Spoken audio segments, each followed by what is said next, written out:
आपके इन सवालों ने, जो मैंने आपकी पिटीशन पढ़ी कि उसकी कैमरा की रिकॉर्डिंग नहीं है काउंटिंग की और ये सब votes invalid invalid winning margin result sheet, तो जब इतना सब कुछ प्रोसेस सवालों के घेरे में है तो वो तो और भी पोस्टों के लिए सवालों के घेरे में है, वाइस प्रेसिडेंट, ट्रेजरर, सेक्रेटरी। तो जब ये चीज वो मान ले, सपोज कीजिए जहां आपने पिटीशन दायर की है और ये पूरा चुनाव प्रधान पद का कैंसिल वो करते हैं सपोज कीजिए, तो बाकी पोस्टों पे भी तो इफेक्ट आएगा इसका कि भाई जब वो नहीं ठीक हुई तो ये कैसे ठीक, वो भी काउंटिंग में गड़बड़ हो सकती है, उनकी कैमरा नहीं है, सीसीटीवी नहीं है। बड़ा सा सवाल किया है आपने डॉक्टर साहब। नमस्कार, मैं डॉक्टर विनय गुप्ता, वंदे मातरम, भारत माता की जय। कैथल के वकीलों का, डिस्ट्रिक्ट बार एसोसिएशन कैथल के चुनावों का जो रिजल्ट घोषित हुआ था 15 दिसंबर 2023 को, जिसमें हारे हुए बताए गए थे प्रधान पद के उम्मीदवार एडवोकेट जितेंद्र शर्मा, लेकिन वो हार मानने के लिए तैयार नहीं है। पहले तो ये बातें ही चल रही थी मीडिया में कि इन चुनावों में कोई गड़बड़ी हुई है, लेकिन इस पूरे मामले को लेकर अब वो पहुंच गए हैं बार काउंसिल चंडीगढ़ में, और जहां पर उन्होंने फाइल की है रिट पिटीशन, जो आप मेरे सामने इस समय मेज पर रखी हुई है, देख सकते हैं। तो इनसे जान लेते हैं कि क्या कुछ पॉइंट्स इन्होंने वहां पर उठाए हैं जिन पर बड़ा फैसला आ सकता है। और ऐसे में जब नवनिर्वाचित प्रधान शपथ भी ले चुके हैं, अपना कार्यभार भी संभाल चुके हैं, क्या कुछ हो सकता है, क्या कुछ चांसेस हैं, आइए जान लेते हैं। नमस्कार जितेंद्र जी। नमस्कार जी सर, पहले तो आप मुझे बताएं कि ये पिटीशन आपने कहां फाइल की है और इसके अंदर आपने क्या ऑब्जेक्शंस रेज किए हैं चुनावों को लेकर। Bar council of Punjab and Haryana में उनके पास जुरिडिक्शन है इलेक्शन पिटीशन सुनने की। हमने वहाँ पे इलेक्शन पिटीशन फाइल की है, जो कि ऑनरेबल बार काउंसिल ने नोटिस इशू किया है 5 तारीख के लिए। एक ट्रिब्यूनल फॉर्म होता है, ट्रिब्यूनल ने 5 तारीख के लिए नोटिस इशू किया है रेस्पोंडेंट्स को। जो हम समझ पा रहे हैं 5 तारीख को इसकी सुनवाई, वो पहली सुनवाई होगी, जिसमें की जो पक्ष हैं, आपने किस किस को इसमें पक्ष बनाया सर? हमने इसमें जितने भी नई एग्जीक्यूटिव है, पुरानी एग्जीक्यूटिव है, जो आरओज हैं, रिटर्निंग ऑफिसर जी, और साथ में जो Punjab and Haryana bar council जो है हमारी bar council Punjab and Haryana है, उससे 2 ऑब्जर्वर आए थे, उनको पार्टी बनाया है जी। तो इसमें मेन तहसीलदार जो है जी, जो पता नहीं किसके बुलावे पे आए थे, किस अधिकार से आए थे, उनको भी पार्टी बनाई है हमने। अच्छा, आप तहसीलदार आए थे, आपको नहीं पता किसके बुलावे से आए? नहीं, हमें नहीं पता, आज तक कभी आए नहीं हमारे इलेक्शन में कोई तहसीलदार या कोई ऐसा ऑफिसर, कभी कोई इंटरफेयर रहता ही नहीं।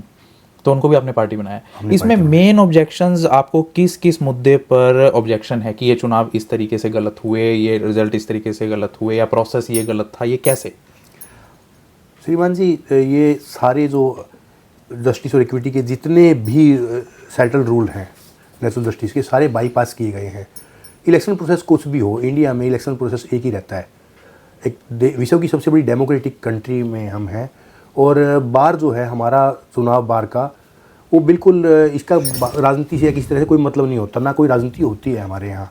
हमारे यहाँ एक सिंपल सा प्रोसेस है, तो वेल सेटल्ड प्रोसेस है कि इस डेट को इलेक्शन होगा, इस डेट को शपथ ग्रहण समारोह होगा, इस तरह से इलेक्शन प्रोसेस होगा। रिकाउंटिंग का कोई हमारे यहाँ प्रावधान नहीं है, और इलेक्शन प्रोसेस में बिना किसी स्पेसिफिक ऑब्जेक्शन के रिकाउंटिंग हो ही नहीं सकती। इस केस में क्या हुआ, जैसे आपने अभी कहा कि हारा हुआ दिखाया गया, वास्तव में अगर हार होती तो पिछली बार मैं हार गया था, चुपचाप घर चला गया था भाई। हार स्वीकार करना, जीत स्वीकार करने से बड़ी चीज़ है, लेकिन किसी जीत छीन लेना वो सबसे बुरी बात है। लेकिन ये पूरा चुनाव तो सीसीटीवी कैमरे की निगाह में हुआ होगा ना, तो वो कैमरा फुटेज, कैमरे की फुटेज मैंने मांगी है। अच्छा, वो देने से मना कर दिया, वो कह रहे डिलीट हो गई हमसे, जबकि 15 तारीख का इलेक्शन था, 14 तारीख को कैमरे ठीक करवाए हैं।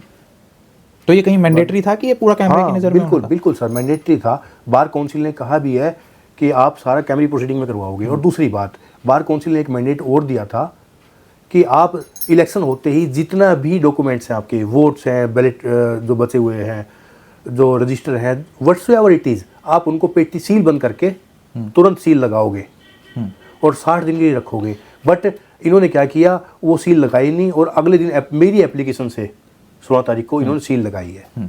आप ये कह रहे हैं कि पहली काउंटिंग में मैं जीत गया, उसके बाद रीकाउंटिंग हुई, आप तो वहां पर थे ही नहीं, आपको कैसे पता कि आपको 540 वोट मिले, सामने वाले को 536 वोट मिले, 38 वोट मिले, 8 वोटों से आप जीत रहे थे, 1104 वोट जो उन्होंने गिनी, 20 इनवैलिड हुई, 1084 टोटल गिनी उन्होंने, तो आपको कैसे पता? आप तो वहां थे ही नहीं। आरओ टीम से एक एआरओ बाहर निकलते हैं, और बाहर डिक्लेयर कर दिया उन्होंने कि 8 वोट से जितेंद्र शर्मा प्रेसिडेंट पद का चुनाव जीत गए हैं, और वो चले जाते हैं। तो वो आरओ क्या गवाही देंगे इसमें कि भी मैंने ऐसा किया था? हमने पार्टी बनाया है, फैक्ट मेंशन किया है हमने। वो उनकी कंसाइंस है कि वो गवाही देते हैं कि नहीं। क्योंकि वकीलों का वकालत का जो सारा मामला है वो सबूतों और गवाहों पर चलता है, तो कोई और वकील भी आगे आ सकते हैं क्या गवाही देने के लिए कि हाँ जी हमने देखा था, इसने ये कहा था आकर कि जीत गए हैं ये? काफ़ी चीज़ें हैं, देखते हैं। अभी तो प्रोसेस शुरू हुआ है, केस का प्रोसेस शुरू हुआ है। इलेक्शन पिटीशन में क्या क्या होता है, although it's a summary procedure, it is not so much required. ये तो ट्रिब्यूनल है, प्राइमा फेसी, वो भी वकील बैठे हैं, आपकी हाई कोर्ट के वकील होते हैं, वो देखेंगे कि अभी मेरा रिलीफ क्या है मेन। तो हाँ, मैं इसमें एक और चीज़ आपसे पूछना चाहता हूँ। आपने इसमें कहा कि मोबाइल फ़ोन यूज़ हो रहे थे, क्या ऐसा प्रोटोकॉल था कि मोबाइल फ़ोन अंदर काउंटिंग के दौरान यूज़ हो सकते हैं उसे, या बाहर उसको इलेक्शन के नो सच प्रोटोकॉल। तो ये प्रूव कर सकते हैं आपने? सीडीआर वगैरह के लिए मांगा है कुछ? CDR, it is the prerogative of Bar Council to seek the records in this regard. If they will be seeking it from the authorities, authority have to provide them. मतलब आप Actually, it's a misconduct on the part of RO team. Whether it's only A misconduct या illegality और irregularity भी है? Misconduct in itself is a illegality. If misconduct is somehow increasing the illegalities, it is the offense or ji. omission as well. तो जैसे आपने कहा कि पहले ही रिजल्ट पता लग रहा था, बाहर हो रहा था, आपको कब पता लगा कि कितनी काउंटिंग्स हुई हैं और कितनी वोटों के इनवैलिड घोषित किया गया है, और वो इनवैलिड को वैलिड क्यों माना जाना चाहिए?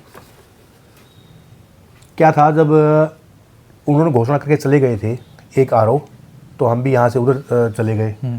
तो अंदर से 10-15 मिनट के बाद जब हम, हमारे साथ समर्थक जो हैं खुश थे, पहली बात तो बड़ा अजीब सा वाक़या पहली बार हुआ हमारे यहाँ कि मीडिया को बाहर निकाल दिया गया।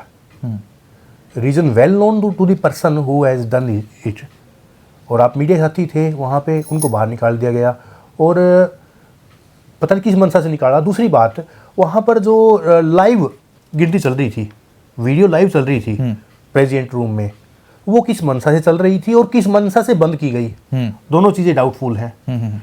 तीसरी चीज़, हमारे मांगने पे वीडियो हमें उपलब्ध नहीं करवाई गई, उसकी रिकॉर्डिंग, वो भी डाउटफुल है। और जो आपका सवाल था कि आपको कैसे पता चला, तो मेरे पास फ़ोन आता है बार के क्लर्क का। अच्छा, बार का क्लर्क मुझे फ़ोन करके कहता है, वीरमान नाम है उसका, कि आपको रिकॉर्डिंग है आपके पास? बाबूजी आना पड़ेगा आपको। नहीं, he will be agree with that. Okay, वो समझा है, सारी बार का समझा है क्लर्क, वो क्यों झूठ बोलेगा। वो कहता है जी आपको आना पड़ेगा, बुला रहे हैं एक बार RO साहब। मैं अंदर गया तो मैंने देखा कि वहाँ पूर्व प्रधान मौजूद थे। तो मैंने पूछा कि क्या दिक्कत आ गई, तो वहाँ मुझे मेरे एजेंट ने बताया, और भी एजेंट मौजूद थे वहाँ पे। एक हमारे साथी अशोक सैनी मौजूद थे वहाँ, एडवोकेट, वो किसी और के काउंटिंग एजेंट थे। वहाँ पे विनोद जांगड़ा जी मौजूद थे, एडवोकेट, वो किसी और कंटेस्टेंट के काउंटिंग एजेंट थे।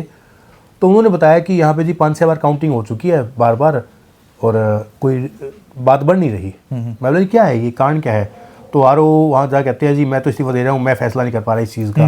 मैं सर किस चीज़ का फैसला नहीं कर पा रहे आप? वो बोले जी ये ना थोड़ा थोड़ा वोट्स के ऊपर हल्की सही लगी हुई है ऊपर, और हम डिसाइड नहीं कर पा रहे हैं। मैं सर कोई बात नहीं, कौन कौन से हैं? तो मतलब मैं देखा उन्होंने हर बार गट्ठी में से ना कह तो रहे थे कि 20, 30, 40 हैं, देखो 60-70 ढेर लगा दिया। मैं जी ये है क्या, ये तो बार बार आप एक ही गट्ठी से उसी वोट को निकाल रहे हो फिर डाल देते हो। तो मैंने एक प्रपोजल दिया, मेरी प्रपोजल था, मैंने कहा जी हम इसको साइन, पहले तो इसको मार्क करते हैं। आपने साइन किया रिजल्ट पे? नहीं, मैं वही बता रहा हूँ आपको। तो मैंने वहाँ फोर्स कह दो या मैंने रिक्वेस्ट कह दो कि सर ऐसे काम नहीं चलेगा, हम ऐसा करते हैं। मैं और दूसरा कैंडिडेट वही था, मैंने कहा कि आप भी साइन करो, मैं भी साइन करता हूँ, हम इनको अलग निकाल लेते हैं जो डिस्प्यूटेड है। RO साहब डिसाइड कर देंगे, देख लेंगे हम। तो वो निकालते हुए वो टोटल 40-42 के करीब संख्या होगी उनकी, इनवैलिड समेत। इनवैलिड अलग थे, 14-15 वोट इनवैलिड थे अलग से, जो फटे हुए थे, जिन पे अंगूठे लगे हुए थे। ये बताइए सर, मैं जो ये समझना चाह रहा हूँ कि एक बार काउंटिंग हो चुकी थी जब आपको बुलाया, और आपको ये बताया गया था कि भाई हमने काउंटिंग कर ली, आप हार गए हो जी इस रिजल्ट में, आप इससे सहमत हो गए, हमें रिकाउंटिंग करनी है, आपके सामने ये बात हुई? मुझे हारने का नहीं बताया गया जी। मुझे रिकाउंटिंग के लिए जब बात हुई, मैं अंदर गया तो मुझे पता चला कि 5-6 बार रिकाउंटिंग करवा चुके हैं।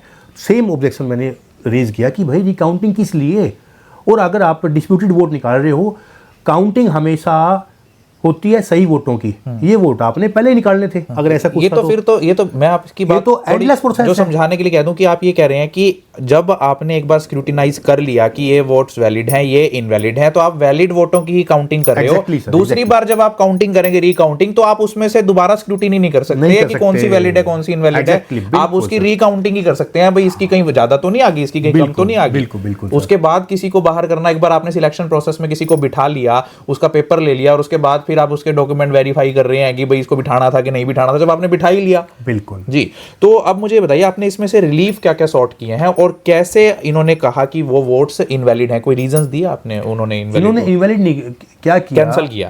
कैंसल वर्ड इन्होंने धोखे से लिख दिया उसके ऊपर। उसका मेरा ऑब्जेक्शन था कि cancel vote can not be cancelled, और ये तो उनको भी करना चाहिए, दूसरे कैंडिडेट को करना चाहिए था, बट वो बोले नहीं, क्योंकि उन्होंने आपस में मिलीभगत से उनको बेनिफिट पहुंचाने के लिए। ये आपके एलिगेशन है? हाँ। ये मेरे एलिगेशन है। और वो वोट वैलिड तो वैलिड रहेंगे, इनवैलिड के number of judgment is there.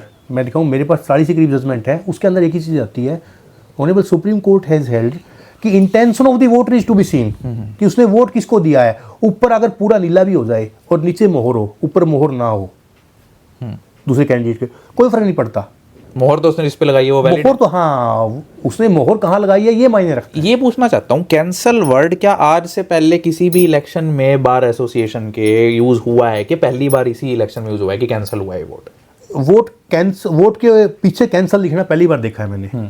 आज तक कभी ऐसा हुआ नहीं कि वोट के पीछे कैंसल। आप कितनी बार इलेक्शन लड़े हैं, कितनी इलेक्शन देखे हैं? मैं ये मेरा तीसरा इलेक्शन लड़े हैं जो आप। हाँ। और जिसमें आप वोट दिए हैं वो कितने इलेक्शन? मैं एक इलेक्शन जीत चुका हूँ सन 2010 में। मैं सेक्रेटरी रहा हूँ इस बार का। उसके बाद लास्ट ईयर मेरा सेकंड इलेक्शन था। इलेक्शन में पार्टिसिपेट कितनी बार किया एज ए वोटर भी? एज ए वोटर तो मैं लगातार 2007-8 से, मतलब 15-16 साल से आप इसमें इलेक्शन प्रोसेस में। कभी तो 15-16 साल में कभी आपने कैंसल वर्ड नहीं देखा? बिल्कुल इलेक्शन में। और दूसरा सबसे मेजर चीज़, आप अगर देखोगे इनका रिजल्ट इन्होंने जारी किया है, 2 बार जारी किया है। एक बार रिजल्ट शीट जारी किया 15 तारीख को, जिसके ऊपर 1 आरओ के और 2 एआरओ की साइन है, और एक जारी किया है 16 तारीख को, जिसके ऊपर टोटल 6 बंदों के साइन है। आप देखिए कितनी डिस्प्यूटेड चीज़ है, अपने आप में डाउटफुल चीज़ है कि जब आपने 15 को रिजल्ट डिक्लेयर कर दिया, इसका प्रूफ तो है? 16, हाँ आपके साथ लगी हुई है, मैंने साथ लगाया है। अच्छा, चलिए। 6 बंदों के साइन है। मैं लेट मी कंप्लीट दिस। इसके अंदर एक चीज़ गौर करने लायक है कि कहीं भी मार्जिन उन्होंने विनिंग मार्जिन नहीं दिखाया हुआ, बाकी कैंडिडेट को दिखाया हुआ है। अच्छा, सिर्फ प्रेसिडेंट की पोस्ट का विनिंग मार्जिन नहीं है? देखिए आप ये काइंडली अपने दर्शकों को दिखाइए कि कहीं भी विनिंग मार्जिन इन्होंने प्रेसिडेंट पोस्ट का नहीं दिखाया। अभी कितने वोट से इट जीता? Was intentionally kept blank. तो फिर ये अपने आप में रिजल्ट शीट क्या इलीगल हो सकती है क्या? बिल्कुल बिल्कुल कि सर। भाई ये खाना इसमें खाली क्यों? हाँ बिल्कुल सर, केवल 3 बंदों के साइन है इसमें, एक रात पहले। और ऐसी क्या जरूरत पड़ गई कि दोबारा हम इसे इश्यू कर रहे हैं? आपने साइन किए हैं इस रिजल्ट शीट पे? I have never sign. तो क्या ऐसा रूल है कि अगर आपके साइन ना हो तो? हाँ, मैंने मना किया है। वो बोले हमें जरूरत नहीं है किसी कैंडिडेट की साइन की, हम अपने आप कर देंगे। मतलब it is totally arbitrariness of learned RO. वकील पेशे को, वकालत पेशे को ये माना जाता है कि ये लोग कानून की रक्षा करते हैं, ये कानून का साथ देते हैं, सबसे ज़्यादा इनकी इज्जत होती है। ऐसा क्यों कि इनके ही इलेक्शंस में इतनी गैर कानूनी चीज़ें आपने निकाल कर प्रस्तुत कर दी हैं, एलिज्ड जो आपने आरोप लगाए हैं, ऐसा क्यों वकालत में, वकीलों के इलेक्शन में ऐसा क्यों? ये लड़ाई है न्याय की, और इसके ऊपर तो बहुत कुछ लिखा जा चुका है। हमारा फ़र्ज़ है लड़ाई लड़ना, न्याय की लड़ाई लड़ना, हम लड़ रहे हैं। ऐसा हुआ है तो जो दागी व्यक्ति हैं, जो दागी पोस्ट हैं, उनको इसका भुगतान करना पड़ेगा। आपने क्या, न्याय प्रणाली का हिस्सा है, न्याय तो जीवित, सब कुछ मर जाएगा, विश्व में न्याय रहेगा, जस्टिस विल प्रिवेल। उनको जीता हुआ भी घोषित कर दिया गया, उन्होंने शपथ भी ले ली, अब कुछ हो सकता है क्या? चार्ज भी मिल गया, अब कुछ हो सकता है? ये सब इन्होंने हड़बाट में किया है। हमारे यहाँ इस्टेब्लिश एक कस्टम है कि हम 3 तारीख को छुट्टियों के बाद कोर्ट खुलने पर एडमिनिस्ट्रेशन को बुला के और जुडिशरी को बुला के और सारे वकीलों में फुल हाउस होता है उस दिन, जनरल मीटिंग की तरह, जनरल हाउस मीटिंग की तरह होता है। तो सभी लोग आते हैं, लंच होता है बड़ा शानदार। इन्होंने हड़बड़ाहट में चुपचाप शपथ ले ली, क्योंकि पुराने वाले प्रधान मिले हुए थे इनके साथ। नहीं चलो, वो तो आपका एलिगेशन है। अब कुछ हो भी सकता है क्या कि वो हाँ बिल्कुल बिल्कुल हो सकता है? बिल्कुल सर, ये न्याय की लड़ाई है।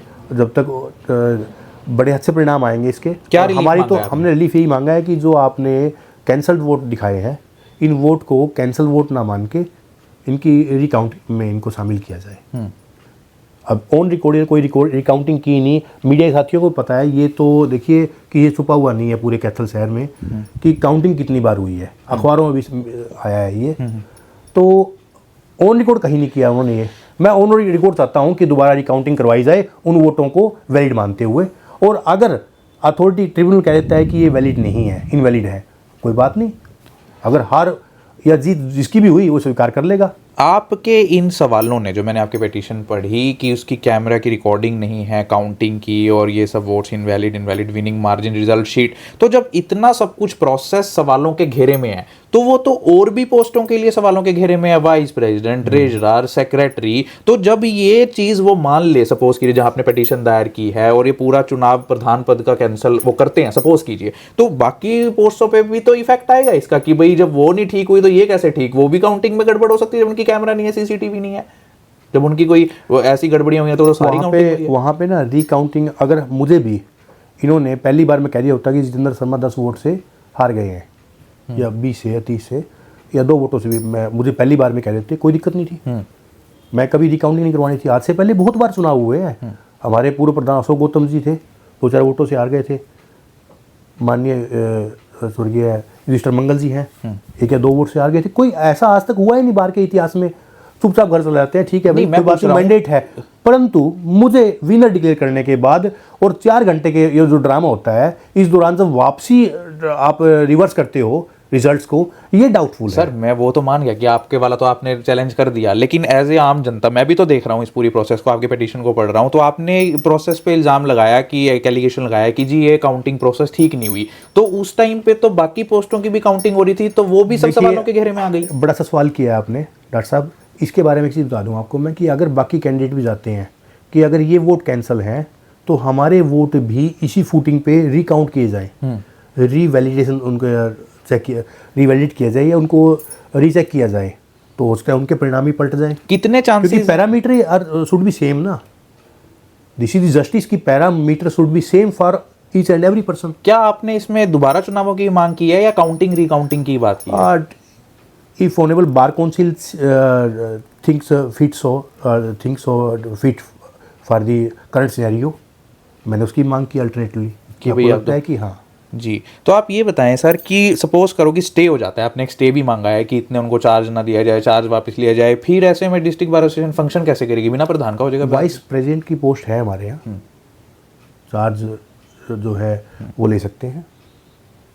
अच्छा, मतलब अल्टरनेट है उसका, अल्टरनेटिव है हमारे यहाँ। ओके, सेक्रेटरी के साथ ज्वाइंट सेक्रेटरी होता है, प्रेसिडेंट के साथ वाइस प्रेसिडेंट होता है। क्या ऐसा भी हो सकता है कि जो पुराने थे उनको भी चार्ज मिल सकता है कि तुम आ जाओ दोबारा? नहीं, उन्होंने चार्ज दे चुके हैं, अभी उनको नहीं मिल सकता। अभी ऐसा कभी हुआ है पहले इतिहास में कि भाई हाँ, कई बार प्रधान की मृत्यु हो जाती है बीच में कार्यकाल में, तो वाइस प्रेसिडेंट को कार्यकारी प्रधान बना दिया जाता है। कोई ऐसा आपकी याद में चीज़ हो कि पहले सवाल उठे थे चुनावों पे डिस्ट्रिक्ट बार एसोसिएशन के और वो मुद्दा गया था बार काउंसिल में, तो कोई फेरबदल हुआ हो या दोबारा चुनाव हुए हो या री इलेक्शन हुआ, रिकाउंटिंग हुई, पहले कभी ऐसा हुआ है? एग्जाम्पल हुआ है, कई जिलों में ऐसा हुआ है। कुछ टाइम पहले की बात है, करनाल में हुआ था कई साल पहले, कि ऐसे ही चुनाव उनका धांधलियाँ हुई थी, डिस्प्यूटेड था, तो उसमें जो अपीलेंट था, जो पेटिशनर था, उसकी फेवर में फैसला आया था, और जो प्रधान था जिसने शपथ ले ली थी उसको बदल के कार्यभार मुक्त कर दिया गया था, और प्रधान जो पेटिशनर था उसको बना दिया गया था। सपोज करो बार काउंसिल चंडीगढ़ में आपके फेवर में फैसला नहीं आता, या आप उससे असंतुष्ट होते हो, या आपको लगता है कि नहीं न्याय नहीं हुआ, फिर आप कहाँ जा सकते हो? क्या प्लेटफॉर्म है आपके पास? हमारे यहाँ अपीलेंट अथॉरिटी है, इसके बाद बार काउंसिल ऑफ इंडिया है, हाई कोर्ट है, सुप्रीम कोर्ट है। तो कहाँ तक फाइट करेंगे? सपोज करो न्याय नहीं मिला, तो क्या बीच में छोड़ देंगे लड़ाई या सोचेंगे चलो ठीक वकील हूँ सर, न्याय अगर लड़ाई बीच में छोड़ दी तो फिर तो मैं ये तो हो ही नहीं सकता, लड़ाई लड़ेंगे। I think it is justified, then I will be fighting for it. You will be fighting till end, till you get justice. But till I find that it is not justified or it is justified. If I found it not justified, I will be fighting for it. If I found at any point of time that it is now justified, I will be leaving my all fight. Okay, I want to ask a last question, because the duration of the serving term of a president is for 1 year as per my best knowledge. So suppose if you take a long time in reaching to the Supreme Court, High Court, Bar Council of India, and all the time passes and the new election comes, so would you continue this fight or would you leave it in between? This fact is well within knowledge of all the authorities, higher authorities. What you have said, that Honorable high court, honourable supreme court, honourable bar council of India and honourable bar council of Punjab and Haryana, they all knows that it is for 1 year. They will not be delaying it. So do you Then think that the decision will come हाँ, within it the will- time, बिल्कुल, stipulated बिल्कुल, time? बिल्कुल जी, swiftly it will be, सबकी नज़र है। और अब तो ये मुद्दा ना पूरे हरियाणा का है, सबको पता है कि यहाँ पे किस तरह से फोर्स किया है, तो सबकी नज़र है और ऐसी गलती वो बिल्कुल भी नहीं करेंगे। What kind of support or opposition you are facing from your fellow councils or advocates of our Kaithal district and other districts or legal fraternity that you have done a good thing or you have done a bad thing by challenging this election process in Bar Council Chandigarh? Since the result of since the day of result, I am living a life of a president. Like my colleagues who have voted me, मतलब even majority of the practicing lawyer or voters has phone called me that you are our president, live like a president, work like a president. I am working like a president. और हमेशा तैयार हूँ हमारे साथियों के लिए, जहाँ जिनकी जो दिक्कत होगी उनसे पहले उनके साथ खड़ा मिलूंगा। जी, तो ये थे हमारे साथ जितेंद्र शर्मा एडवोकेट, जो हारे हुए भले ही हैं लेकिन हार मानने के लिए बिल्कुल भी तैयार नहीं है और हराया गया है, डिक्लेरेशन डिस्प्यूटेड है, जी। लड़ाई जारी है। एक मैं आपको एक पंक्तियाँ जी, प्लीज कुछ कि समर शेष है नहीं पाप का भागी केवल व्याध, जो तटस्थ है वक्त लिखेगा उनका भी अपराध। तो ये तो होता आया है। तो कृष्ण जी भी समझाने गए थे कौरवों को कि जो 2 न्याय अगर तो आधा, तो उसमें भी अगर कोई बाधा हो तुम दे दो इनको 5 गांव, रखो अपनी भूमि तमाम। तो लड़ाई तो कौरव पांडवों वाली ही है जी। तो आम जनता के लिए न्याय की लड़ाई लड़ने वाले वकील खुद न्याय की गुहार लगाने के लिए पहुंच गए हैं अपने ही इलेक्शनों को लेकर बार काउंसिल चंडीगढ़ में। देखना यह होगा कि एडवोकेट जितेंद्र शर्मा क्या अपने प्रयासों में कामयाब हो पाएंगे, क्या अपना पक्ष ठीक से किसी को समझा पाएंगे और क्या उनके पक्ष में कभी फैसला आ पाएगा। ये थी खास पेशकश। मैं डॉक्टर विनय गुप्ता, वंदे मातरम, भारत माता की जय। डॉक्टर साहब एक चीज़ और मैं कहना जी, चाहूँगा, जी, जी। सॉरी आपने समाप्त कर नहीं, दिया। कोई बात नहीं सर, मैं कि इसको दिनकर जी दोबारा की समाप्त कर पंक्तियाँ दूंगा। उसी में कुछ है। जी, जब कृष्ण जी को बांधने की कोशिश करता है दुर्योधन, तो कृष्ण जी उसको यही कहते हैं कि मुझे बांधना चाहे मन, पहले बांध सकल गगन। तो आप तो अच्छे कवि भी हैं। मुझे बांधने आया है जंजीर बड़ी क्या लाया है। देखिए आप ठीक है, आरओ को या कुछ भी आपने गलतियां कर ली, लेकिन बार काउंसिल सत्ता बहुत बड़ी है, वकील अपने आप में सत्ता है, एक वकील अपने आप में सत्ता है, और आप भगवान को नहीं बांध सकते, आप न्याय को नहीं बांध सकते। चलिए, बहुत बहुत धन्यवाद।